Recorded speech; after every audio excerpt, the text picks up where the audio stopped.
Dubai ହେଉଛି ଗୋଟିଏ city ଯାହାକି ୟୁଏଇରେ ଅବସ୍ଥିତ। ଦୁବାଇ ବିଷୟରେ ଆପଣ ବୋଧହୁଏ ସମସ୍ତେ ଜାଣିଥିବେ।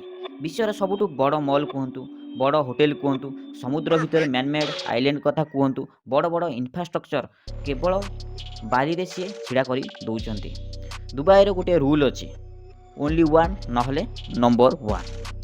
ପାଣି ଭିତରେ ଟ୍ରେନ୍ ରାସ୍ତା କରାଯିବ, ଯାହାକି ଅଣ୍ଡର ୱାଟର, ପାଣି ଭିତରେ। ଏହାକୁ କରିବ ଦୁବାଇ। ଅବଦୁଲ୍ଲା ଆଲ-ସାଇ ଦୁବାଇର ଶେଖ୍ ଏମିତି ଅସମ୍ଭବ କାମକୁ ସମ୍ଭବ କରିବା ପାଇଁ ସେ ପ୍ରତିଶ୍ରୁତି ଦେଇଛନ୍ତି।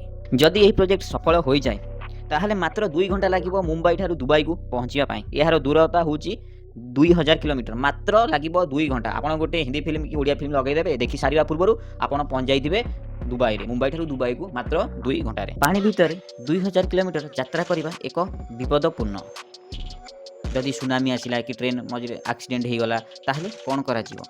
ଦୁବାଇର ଶେଖ୍ କହିଛନ୍ତି କି ଏହାର ମଝିରେ ମଝିରେ କିଛି ଷ୍ଟେସନ୍ ତିଆରି କରାଯିବ। ଯଦି ଆକ୍ସିଡେଣ୍ଟ ହେଲା, କିଛି ବି ଦୁର୍ଘଟଣା ହେଲା, ସଙ୍ଗେ ସଙ୍ଗେ ତାହାକୁ ସହାୟତା କରାଯିବ।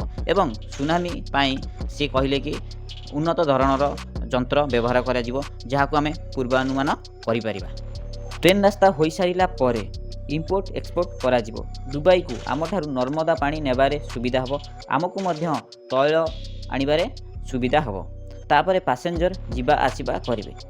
ଆପଣଙ୍କ ପାଇଁ ପ୍ରଶ୍ନ, ଯଦି ମୁମ୍ବାଇ ଠାରୁ ଜଣେ ଦୁବାଇ ଅଣ୍ଡର ୱାଟର ଟ୍ରେନ୍ରେ ଯାଏ ଦୁବାଇକୁ, ତାହେଲେ ତାହାର ଭବିଷ୍ୟତରେ ଯେଉଁ ରାସ୍ତା ହେବ, ପାସେଞ୍ଜର ଲୋକ ଯିବେ, ତାହାର ଭଡ଼ା କେତେ ହେବ ବା ଟ୍ରେନ୍ ଟିକେଟ୍ କେତେ ହେବ ଆପଣମାନେ କମେଣ୍ଟ କରି କୁହନ୍ତୁ।